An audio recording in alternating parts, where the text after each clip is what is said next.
Every conversation can and will elevate you. It's where real talk meets real growth. Welcome back to Level Up. Today I'm sitting down with Arjan Eichelbaum, podcast of the future of hospitality himself, entrepreneur, someone who lives by a simple principle, and I love it. Always give first. We got to talk about that in more details. Arjan works, is all about storytelling, innovation, and helping others to grow. And his journey spans hospitality, finance, sustainability, entrepreneurship. Where can I go? Where can I end? And navigating post-COVID health challenges, which I'm also interested to learn about. So let's get into it. Welcome to the show, Arjan. Thank you. I'm really honored to be your guest, and this is actually, I think, the first time really that I'm a guest on a podcast after recording 50, 60 episodes myself in 2025. So it's an The honor honor to is be mine. your guest. The honor is mine, absolutely, and I'm happy to be your first one to host you. So thank you for giving me that opportunity, Arjan. If I ask you, and for the people who doesn't know you here, very simple question: who are you? And if somebody you met first time, how would you talk about yourself and describe what you do exactly? I'm a very unconventional person. I am someone who like to find his own path instead of following set paths by society. Let me start there. So Love yeah, that. my name is Arjan Eikelenboom. I'm a podcast host for Future of Hospitality, but more than that, also an entrepreneur. And together with my business partner, on Shukuri, we started Future of Hospitality about a year and a half ago, not even a little over a year ago. And we have a software service and SaaS service for the hospitality industry called Guest Journey. And what am I doing in short? You know what? That's who I am. I really, really like and enjoy helping people grow to get the best out of themselves, and not just people, but also businesses. Because I know how it feels like, what it is to be stuck in something you really, really enjoy, but you're stuck between four walls and you don't know how to get further ahead. And sometimes people need a little push or a little platform. So that is what I do and what we do. We put people in the spotlight and let them tell their story, just like you do now with me, kind of. Thank you. Well, I looked into, of course, your podcast, and it's amazing. And I love that you're really kind of hosting people from almost every segment in hospitality, which is absolutely interesting to learn about all sides, of the business, of the industry. It's a big industry. It's, of course, we learn a lot from it, but also it's challenging a lot of times, and it gives you a lot of learning. So from your journey in future, especially future of hospitality, and we will come back to this later in more details, but what is your goals? What do you want to achieve? Okay, what I want to achieve. I think I should go back first to where my career has started. Maybe that's a good starting point. And let me tell my story. And then Absolutely. we think we gradually and automatically come to that moment. Give me the So, stories. I love that. yeah. So let me just start. A little over 40 years ago, yes, I'm that old. A little over 40 years ago, I was still in school. I left school actually, and I was in hospitality school. And I left. I was an intern in a fine dining restaurant, high quality restaurant, where I learned a lot in a very short time. Most of all, what I learned is that hospitality is way more than just giving service. It's about trust, it's about care, it's about making people feel good. And that was something at age 17. That was something I really, really, really enjoyed, and I was good at it.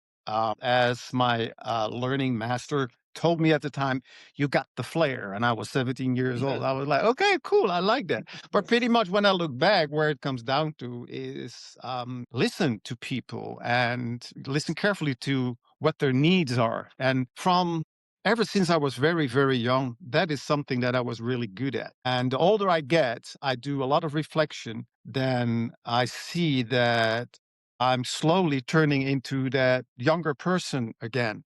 Because what happened was, when you're 17, 18, 19 years old, you go to school, you go to university, and society is preparing you for a role in society that is being designed by people, Yes. not for you, not for your best interest, but for society's best interest. And nowadays we see it's only for a few people's best interest. So, and when I was young, I really, I didn't understand that. I was that happy little kid that always wanted to play, and I was very creative, and I was always designing stuff, making clothes even.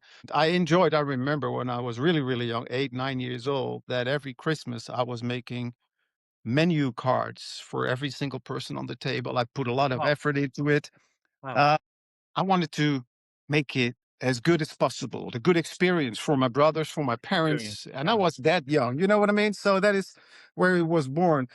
But let me go back to my story. When I was in a hospitality school. I left hospitality school before I graduated, and the reason why was because when I look back, it was going too slow. I was bored. I really liked working in a restaurant Yeah. and learning from the sommelier and all these exciting stuff. But I was like, I should have gone to hotel school. And so I quit my school with the purpose that I would sign up for another education. But then a letter arrived in the mail from, at the time, the Queen. And I was instructed to come to the military service.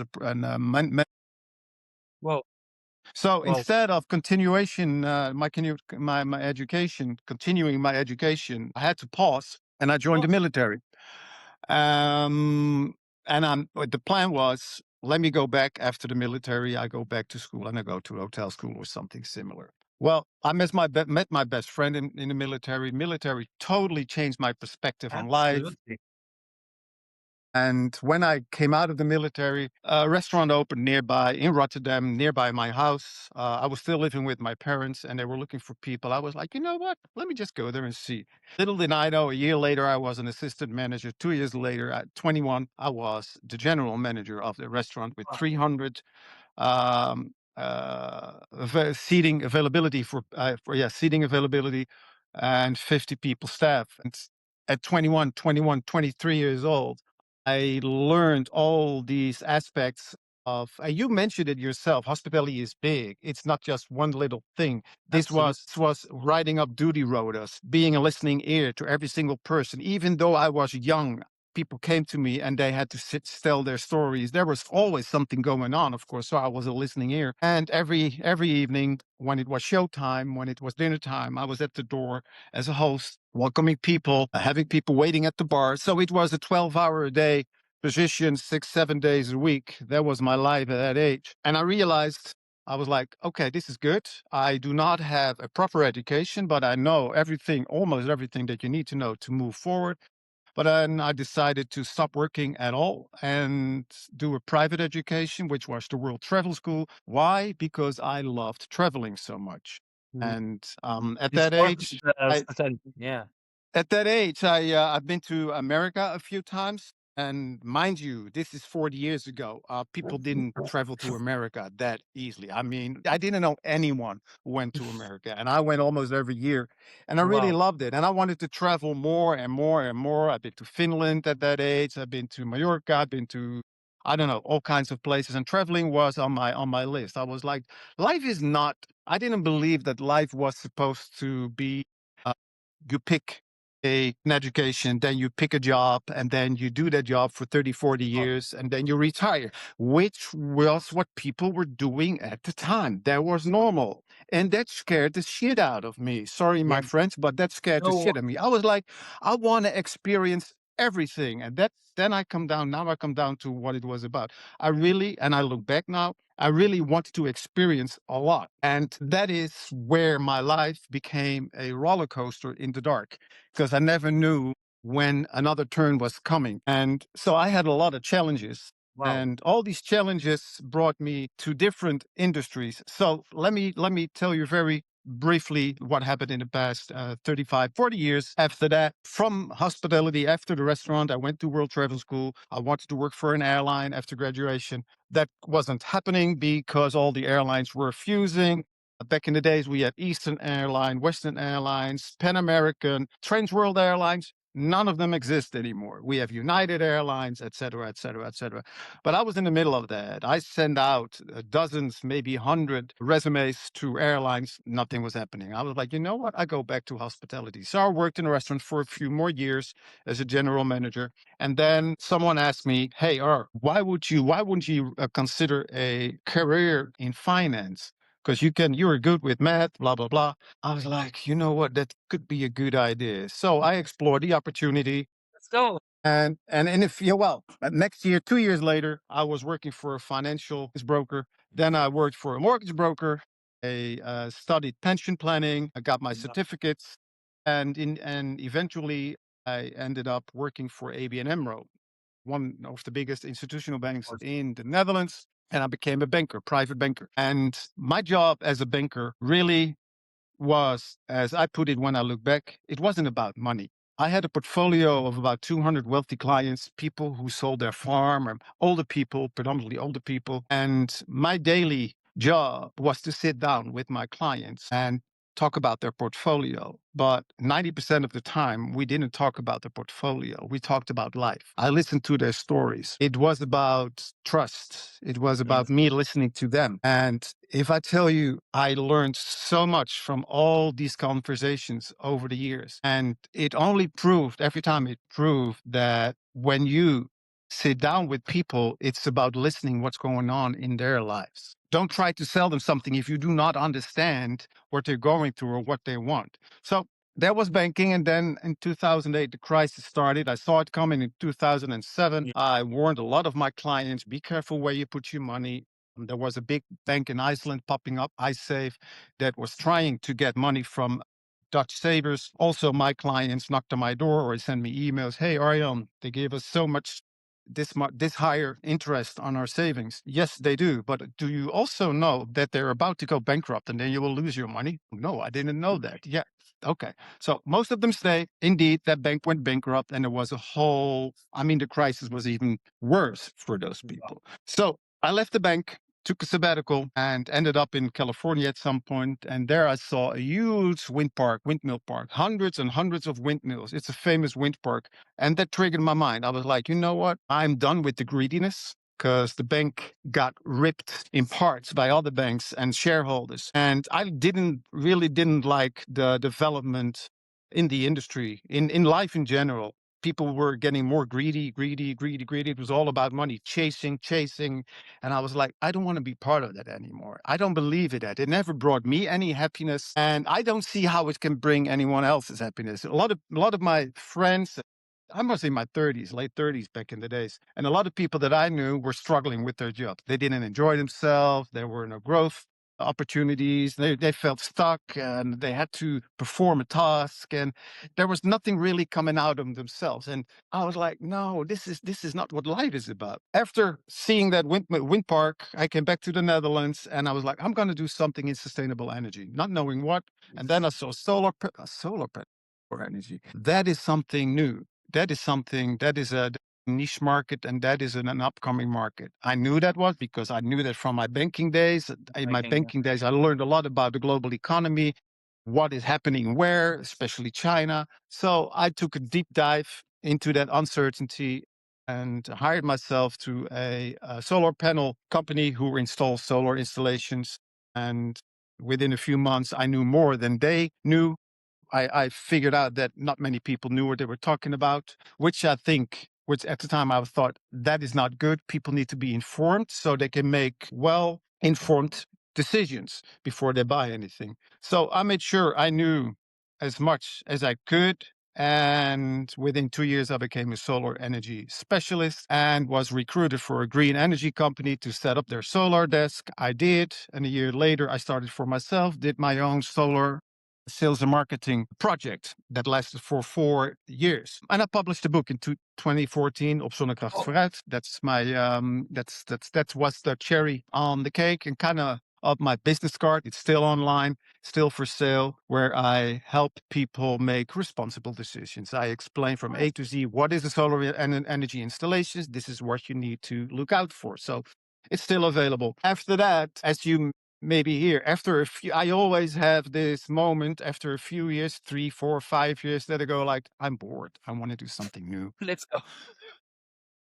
So when I published my book in 2014, I didn't want to go back in solar because there were more solar companies popping up because the niche market turned into a regular market. And what happens in a regular market, that anyone can jump in and do whatever. And the quality was low. There was a lot of bad quality. That is what I was writing about. But I also learned that people want to know what's going on, but in the end, they make a decision based on their wallet, on their pocketbook, and not about because of the best quality, which was Yes. a big disappointment. But I was like, okay, I can do so much work, but in the end, people make the decision based on the wallet anyway. And so I was asked to come work for a finance broker again. I did, but not working in finance, and set up their affiliate desk. They didn't have an affiliate marketing desk. So, and I never did anything like that, but I was like, that's a good challenge. I want to do that. Nice. Also, it was about communication. It's same as in solar energy. I didn't sell solar energy installations because of just the quality, but also about the trust. I put a lot of effort into my communication, in my relationships. Every single client or customer was not just a customer, but someone I really, really wanted to help to make sure that they bought the best quality and that they knew what they were buying. The same I did with the finance broker setting up their affiliate desk. Same thing. Then that is what happened. The finance broker started to offer cryptocurrencies on their platform, and this is 2016, 2016, Wow. 2017. Wow. And before the hype, and I was like, "Oh, what the hell is that?" And I saw the same dangers as I saw in solar energy. Solar energy. I Yeah. was like, if people just dive into this but and just buy, they don't know what they're doing. There is a lot of danger in there. So we decided with Alon, who I'm working with now. This is 9 years ago. Yeah. 10 years ago, we decided to produce a seminar to inform people. I got in contact with people all over the world. They flew in, I hired or rented a space in a financial district here in Amsterdam. And we had 5 weeks to sell tickets. And voila, we were sold out. And Wow. that happened every month. Every month we did the same thing. That also attracted startups in that business. And I was recruited to help a few startups to promote their product, their blockchain or their Mm. crypto or whatever, or their business. And that's what I've been doing for a few years until COVID started. And then all of a sudden, there was a lockdown in February, March 2020, and the world stood still. And yeah, Remember that? we had a few lockdowns. I honestly, I didn't mind because I was a bit overworked. I think I was traveling all over the world doing presentations. I just finished the USA tour. And after that, I went to Russia and then a European tour, and then COVID hit. Oh, no, Singapore also, and then COVID hit. Wow. In that same year, I got infected with COVID myself in the end of 2020, October 2020. Changed my life. It almost ended my life. I was hospitalized. I couldn't breathe at some point for 8 days or something. I was at home Wow. and my breathing was about to stop. I could feel it. And that doesn't happen just all of a sudden, but it's a process. You Of feel it course. and you get less and less and less and less air. So I was slowly suffocating. And at some point, I was like, this.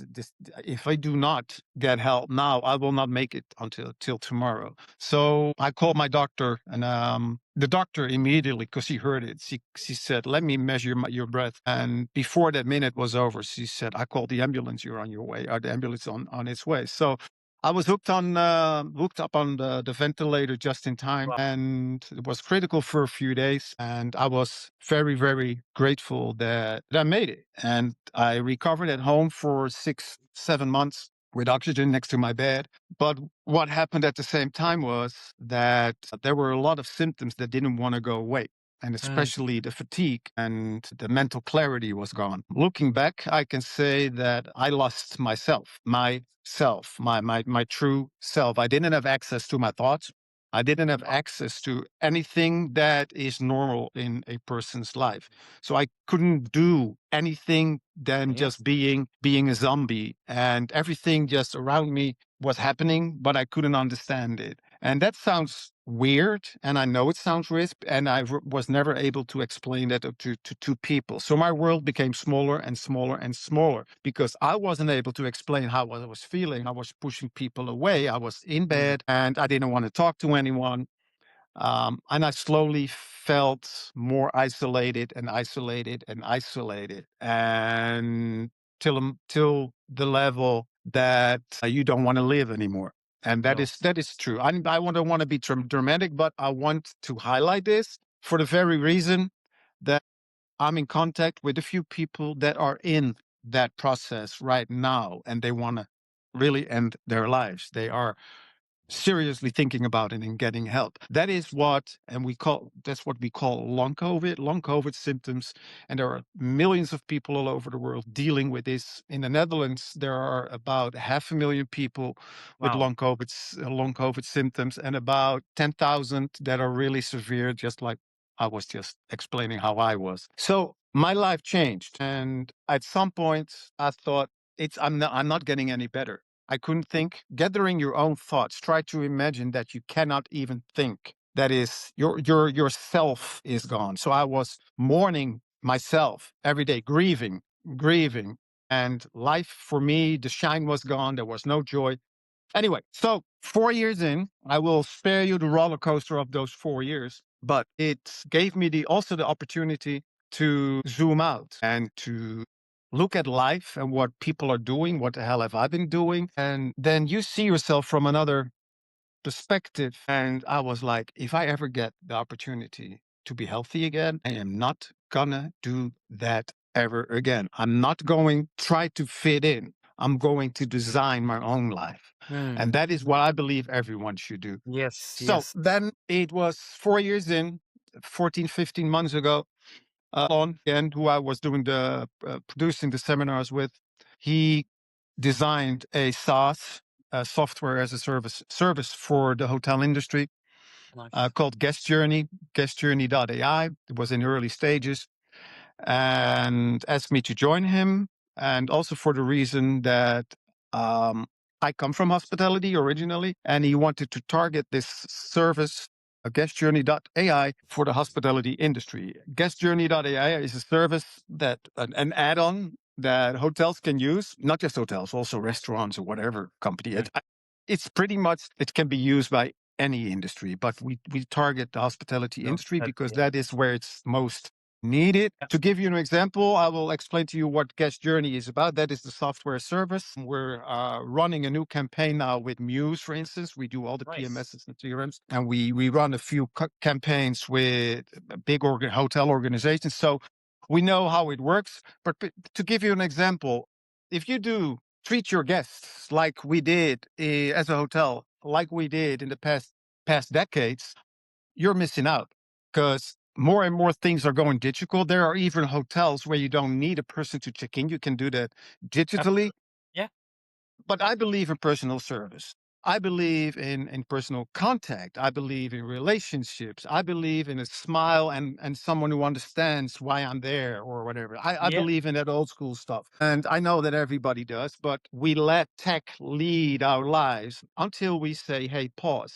Do we really need that tech? All that shiny? Maybe we should tone it down a little bit and focus Absolutely. a little bit more on the personalization. So what we do with Guest Journey, it's a personalized video that hotels can use for pre-stay, in-stay, or post-stay. Let's, for instance, you just stayed at a hotel and you receive an email. That's what you get from hotels. They want a little survey. They want to have some answers from you. How did you like your stay? But most people don't look at that email. They Yes. just meet. I don't. They go, oh, there's a lot of text in there. I don't want that. No, you're right. You're But right. it's different when you, that's what we noticed. We tried it, of course. We did a lot of pilots first. It's different when you receive an email and you don't see all that text, but you see a little screenshot of a video, like a YouTube video. You see the little play button, and you see your name. You see Simon that says, "Hey, Hakim." And you go like, "Hey." You click on it. Everybody does. You click on it. You want to know what's in there. And there is an actor or maybe a girl that works at the hotel at the front desk. Could be an actor, depends on what the hotel wants. And that person says, "Hey Hakim, we really enjoyed you having here. Hope you enjoyed your stay. We have a few questions for you, what you liked the most. There is a link below. We would appreciate it if you give us the Nice. answer." I love that. That is what works. It's Yes, that little, it's not even live personalization. But it's a person that speaks to you. absolutely. It's the Keep it personalization. yeah, keep it simple. But you can also use that for in-stay. So when people stay, you get into a hotel, you check in, you go to your room, and the moment you get into your room, you receive a WhatsApp. Want to try our cocktail bar? Blah, blah, blah, Yeah, blah. Oh my God. Hey. So that's let me different. say this. It doesn't, I need to say this. These personalized videos are good for once or twice for a hotel. You don't want to see a personalized video every time there Of course. is a action because then it will lose all its power. It's Yeah, for yeah. one time or two times, and then it's new, then it's exciting, and we see that. So we are helping hotels with that software service. But a year and a half ago, that was still in its early stages. Alon said, "Why don't we start a podcast channel?" And we ask our prospects, general manager, revenue managers, etc., in hospitality industry, um, to talk with us and find out their real needs, the pain points, and everything, so we can fine tune our software service as good as we can. Very nice. And also, hey, when we speak to them, they're near. I mean, that is a prospect. So let's us give them first, give them the opportunity to tell their story. That's why in my LinkedIn profile it says always give first. I believe in that. I love Not that. not to not to receive something from them, not tit for tat, not for hey, I give you this, so you need to give me back something else. No, Yeah. you really genuinely want Yep. to give someone that platform. That's what we did. We are doing. We started with that. So I interviewed a few friends who are general managers. They were happy to do that. Little did I know that all these videos, these podcasts went well almost viral. I mean, thousands, tens of thousands of views. What I learned was that on LinkedIn, not just on LinkedIn, but the hospitality industry, the people who live or work at certain levels are so incredibly connected. That is ridiculous. So that was a good plus for us because every episode was liked by different people in the same industry, but it was overlapping. So what happened was that people started to see me a lot. And I was just interviewing people to get the best feedback for our software service. Yeah. But I found out that having these interviews, I was starting to feel better myself. It kind of took me out of that dark pit of misery where I believed that life was Right. ended for me. And all of a sudden, I was having meaningful and impactful conversations with people Amazing. I didn't even know. I didn't Amazing. even know, but they were happy to speak to me, and we gave them the platform. We did a podcast with them. We gave them the opportunity to Yeah. talk about their passion, about how they view their position, how they view the hospitality industry, what they wanted. So we noticed, I noticed that that was way more than we expected. The results of that were much, much bigger. We found out literally how putting people on a pedestal or giving them the platform, shine a light on them, that they want to give back. And that wasn't the purpose. We didn't want them to give back. Naturally. It happens. It happened organically. Yeah. So that's how we got our first clients for Guest Journey in a Okay. very organic way. Last year's June, July. So that was a half year in. We said to each other, this whole podcast is a good lead generator, but what it is more, it is a trust generator. Because Yes. what we do, we connect with people. We don't ask for anything. We just give them, hey, do you want to do that? Come on camera, just like you did with me. Share your story. Where is that going? Anywhere you want. What we do with Future of Hospitality, so we put them in the spotlight and we give them the full episode, but we also give them a caption I love that.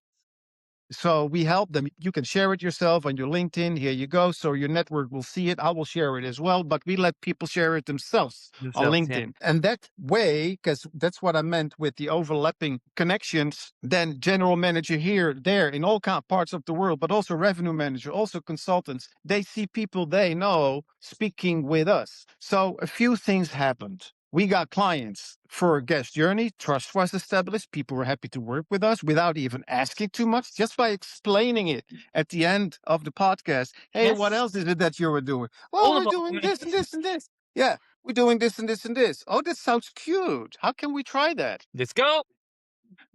So it's an alternative for the old school cold calling. Let me put it that way. So that is guest journey. That's the future of hospitality. But let me tell you a little bit more about future of hospitality, where this is going now. Yeah. I would love Because that.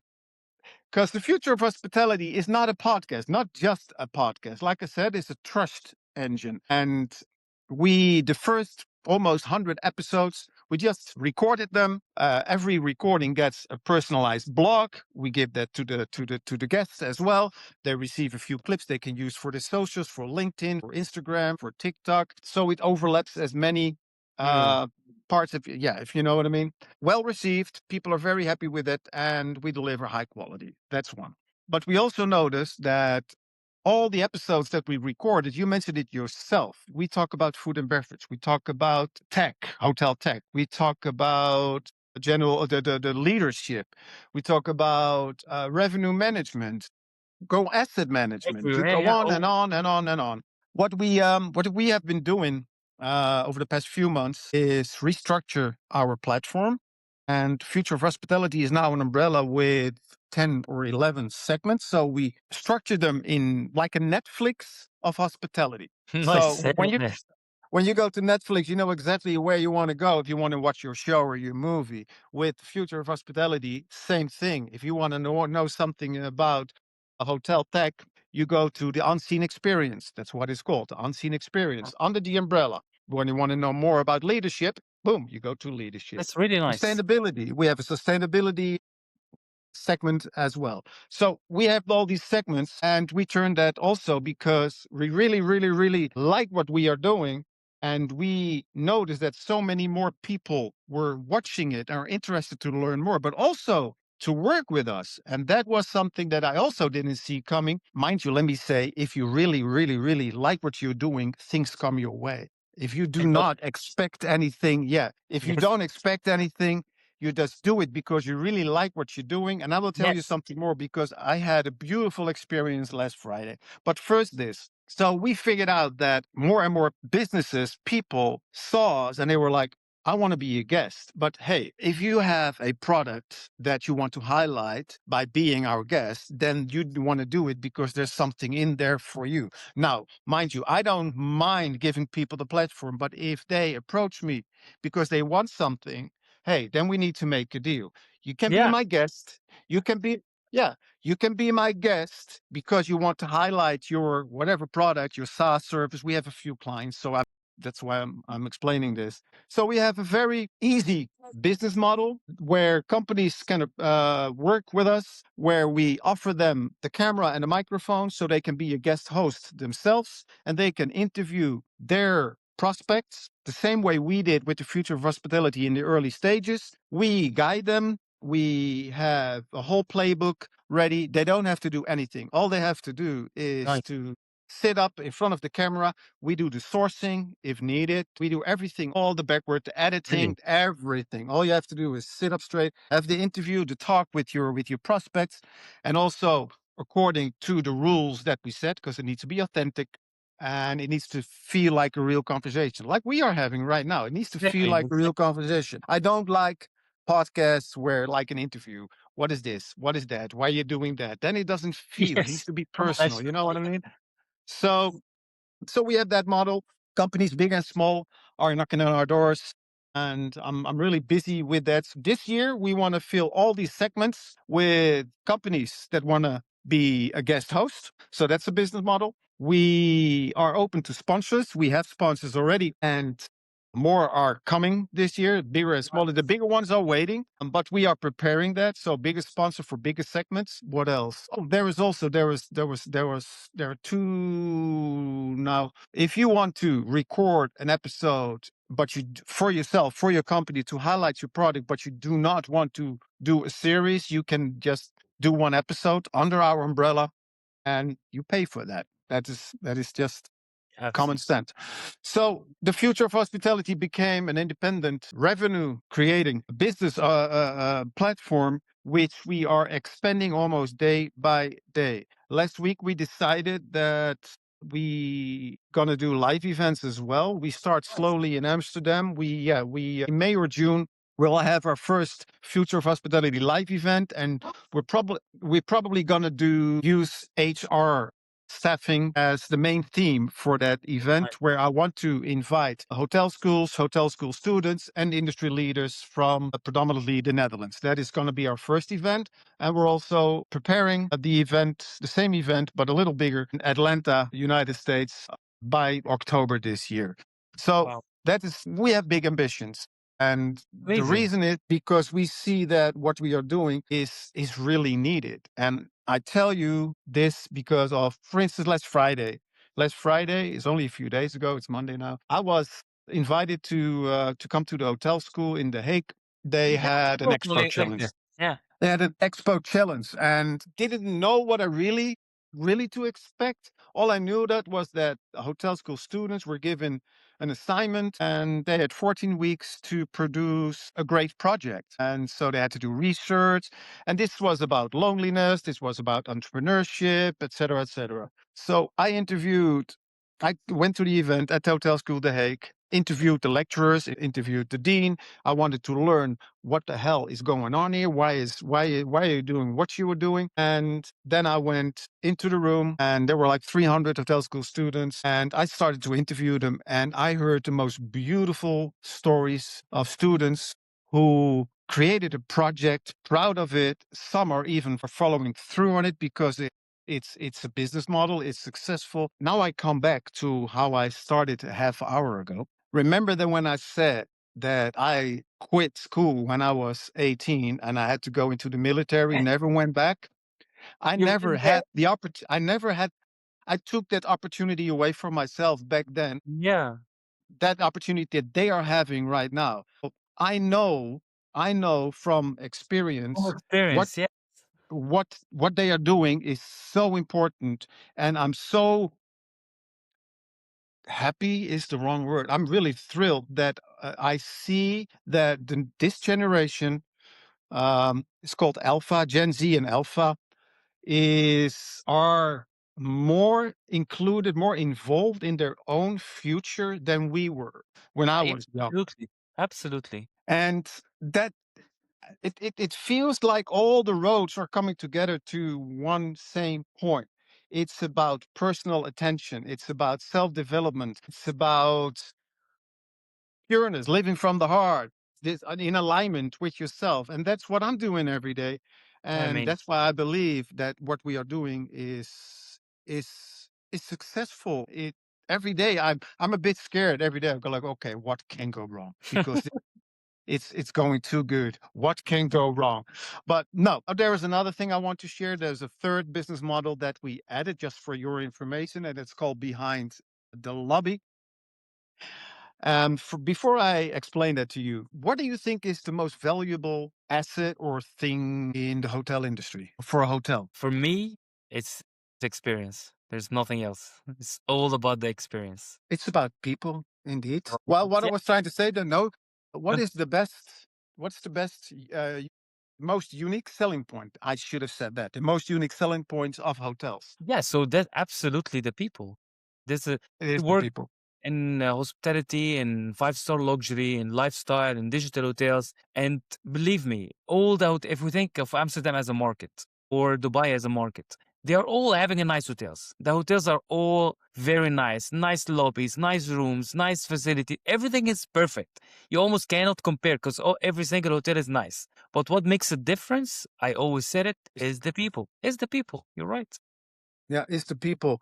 And I knew that, but because we do everything with video, Guest Journey is video messaging service. Podcasts, we do video podcasts. Now we're going on location. We're going to do live events. So I went to the hotel school with a cameraman. We Nice. created made a lot of footage. We're going to use that in the next few weeks. Hotel school is going to use it. There's a few more events coming our way.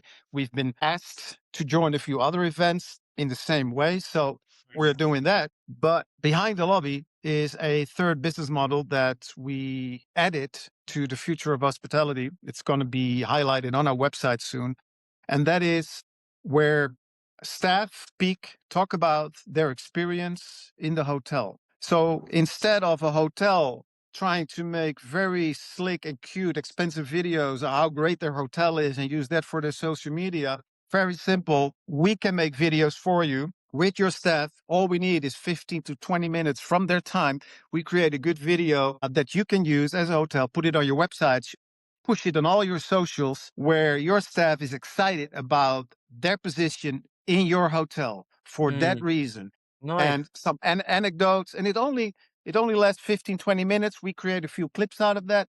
They can use it up, put it on the website, and use it for the socials. Trust and believe. That is what guests want to see. That is what people want to see. It's about the people. It's about the people. No Yes, matter how luxurious, no matter I agree. how beautiful your hotel I is or the services, fully if agree. you're exactly, you know what I mean. Fully So agree. that is what we do as well. I've been Wow. speaking for 45 minutes I already. love Sorry. that. No, this is why you're here. This is why you're here. Where do I start from? You said a lot of things that I can really relate to it, and I love it, and it's Thank you. really inspiring. But I think what I will start with is there's so many stories are hidden in the hospitality.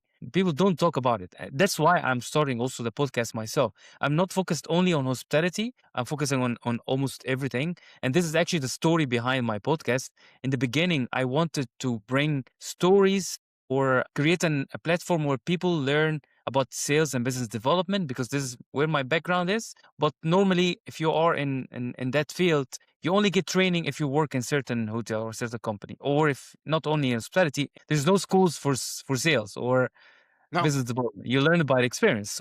You only get a training when you are working for a certain company, and normally it's a training that is inherited from years and years. It's just to tick the box. The HR just want to tick the box. It's not made really on basic real experiences. The world changed. So this training been for 10 years that I also think is different. So I wanted to create a platform where I can share stories for people to learn about sales and business development. But when I looked at my network, I realized that only 10% of my network is sales and business development. Then I was like, okay, we need to change. So I decided to change and really focus on the guest. So it doesn't matter. Yeah. It's not only sales and business development, but it's my guest story and experiences. Yeah. And that's because there's a lot of stories are not being talked about. There's a lot of stories in the hospitality from the people, from the staff, like you said, from the guest that is not mentioned. No. A lot of learnings comes out of that. If somebody heard that, let's say, if you're talking about guest experience or guest journey, and if there's a specific guest experience or journey that really created a positive impact, and somebody heard that, it might inspire something. So Mhm. basically, that's mainly why I started. So I love that you are bringing that also to the world as well. You also mentioned the society, and it's something I'm always, you know. I feel like we're always dragged into the society. A lot of things that we have to do because we are in that society. I'm not like that myself, so I love to hear that you are also the same way. But That's good. also, it's inspiring. Your journey is like really roller coaster, and I didn't Yeah. learn about the army experience that came, but wow, like this is absolutely changed. So you've been to as an entrepreneur, you were in fine dining, you were in finance and sustainability, and like, oh my God, there's so much and a lot of learnings. But this also brings for me a question. And I love how you connected the experience from last week when you were in the university yourself and you experienced real frustration from the students that you experienced yourself years ago. So if I want to ask you this, and I'm not planned for this question, it's literally coming out naturally, like what we agreed. I like that. Go ahead. Yeah, if you look back at this time, what advice you would give to yourself in that time? Oh, Bas- to myself. You know what? Keep listening to your heart because that is what I was trying to say. I'm Nice. now at an age, 40 years after. And 40 years ago, I was trying to fit in and to, oh, I need to do this. Oh, I need to get that grade or that education, or I need to do that to end up there. And while I am not a planner, I didn't want to plan life. I still don't want to plan life. I want experiences, but I was forced to kind of because of society. Yeah, you have to do this or you have to do that. You have to make a living. You have to, of course, we have to. What would I think about that sometimes. What would I say to my younger self if I would see my younger self from 40 years ago? I would tell him, first of all, believe in yourself. What you feel is true. Absolutely. Act upon it, and know who you are. Don't forget about that, and do a daily reflection. Nice. And I do that every day now. And I would tell my younger self that. I would tell my younger self every night before you go to sleep, go through your day and do some self-reflection. Did everything I did, was that in alignment with how I feel and who I am? Or was I trying to sell something and Mm. maybe that person didn't need it? That doesn't happen, fortunately, and not anymore. I mean, I was a chaser when I was in my earlier years. I was trying to, okay, go, go, go, go, go, go. Chaser, commercial, blah, blah, blah, sales. That's not important. That's not important. That's really not important. Make sure you are in line with yourself You're right. and listen to yourself. That is what This I is would say. amazing. This is really inspiring. And I have to come back to this myself. I don't reflect every day. Sometimes, you get distracted with life and kids and business and all that. But you're right. It's all about giving to yourself time as well to reflect and to really kind of believe. This is all my journey. I always also had to say to myself, I have to believe in myself. I'm Yeah. currently doing something that is disrupting the sales old tradition way of working in hotels. I started my own agency. I'm doing sales on demand. So because I believe there is a frustration in the market and I want to change that. And people say I'm crazy, and I'm sure a lot of salespeople like let them be quiet, all that. But you're right. It's all about believing in yourself and really just go with the flow, and the journey or the life will take Yeah. you where you should be, definitely. Yeah. And going back, because we're almost in the end, but before we end, I want to definitely touch base on hospitality, especially because the future hospitality is solving a lot of problems in that field.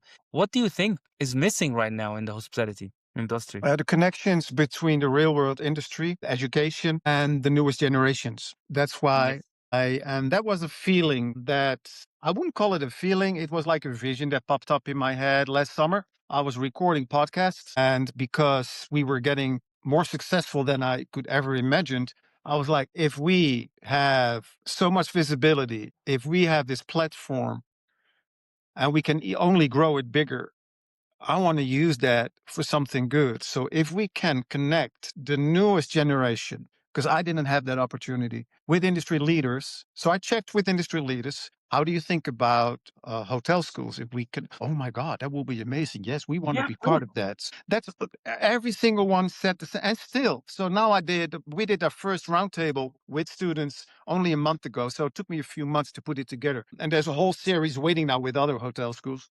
So I Nice. did a video podcast with two hotel school students, Emma and Fenna from Hotel School The Hague, Annemone, lecturer, senior lecturer, and Caesar Worm.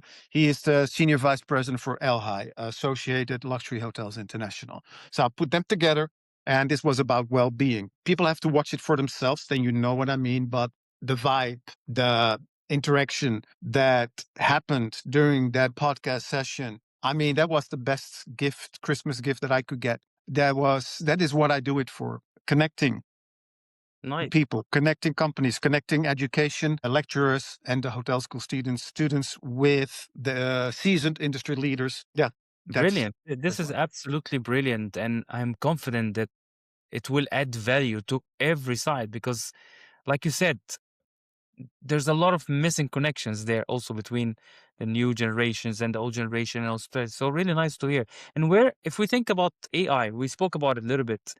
Where do you think we're going? And we agreed that personal connection is really important. The human genuine touch is absolutely a core of any business and hospitality.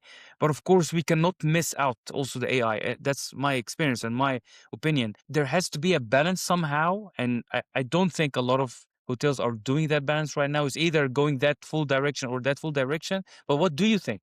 Well, I think it's a good development, AI. I mean, it was a good development 30 years ago with internet, and I would say the same thing. Make sure you understand it, where it can help you.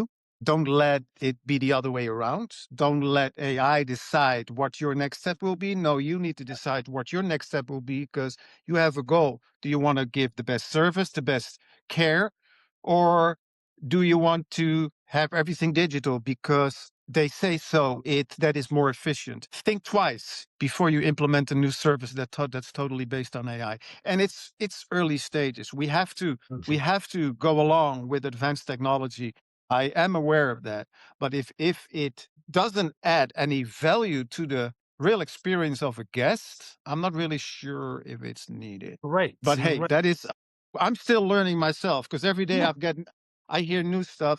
But like for instance, with Guest Journey, what we wanted to do is to take that part where there is no real communication with the guest who stayed at your hotel, and that guest has something to say, but there is no one to talk to. How nice is that if there is, even if it's an actor, even if it's a pre-recorded video, but at least you get the opportunity to get in touch with that hotel again on a personal level. And that's what we are trying to achieve. And what it brings for the hotel is higher revenues, better ratings, et cetera, just because of that small Yeah. little video. Yeah, you're right. I agree fully with you, and we're learning about it. What I always find it very frustrating in the industry that there's still a lot of hotels not using AI to reduce the admin work. The amount of admin work still happens on daily basis from all the departments, literally in every single hotel, is insane. And this is where you can really, make the balance and use the AI to kind of reduce the admin and keep that time for the guest, to make the real connections, to make the real. But hey, Yeah. we need another podcast for that. No, yeah, I agree. I agree. For decades, that's in my professional life, there was at some point we had Word, Excel. I mean, I've seen the development of all that. And then at some point, a decade later, people were complaining, I don't have time to do the work that I like to do because I have to do all that admin work. Yeah. Then you missed the goal Yes. entirely. Yeah, absolutely. Uh, Absolutely. Let's end it up with my famous question of that show. What does level up means to you? On a personal level, on a business level, it doesn't matter. on a personal level, Or a business, I whatever think you no. Then like. I go back. Go back to reflection. Then you Reflection. level up yourself. When you reflect on your daily activities, was it good? Was it not good? How good was it? Did it affect someone? How did it affect someone? And then you level yourself up. I can tell, honestly, I'm not the same person as I was in the past 30 years, but I am almost the same person that I was 40 years ago. Amazing, amazing. This is really nice.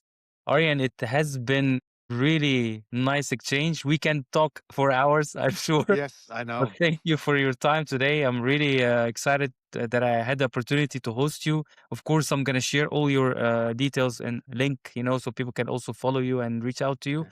But yeah, let's Wonderful. stay in touch and thank you for your time today. Wonderful. Let's do that. Thank you. Every conversation can and will elevate you. It's where real talk meets real growth. After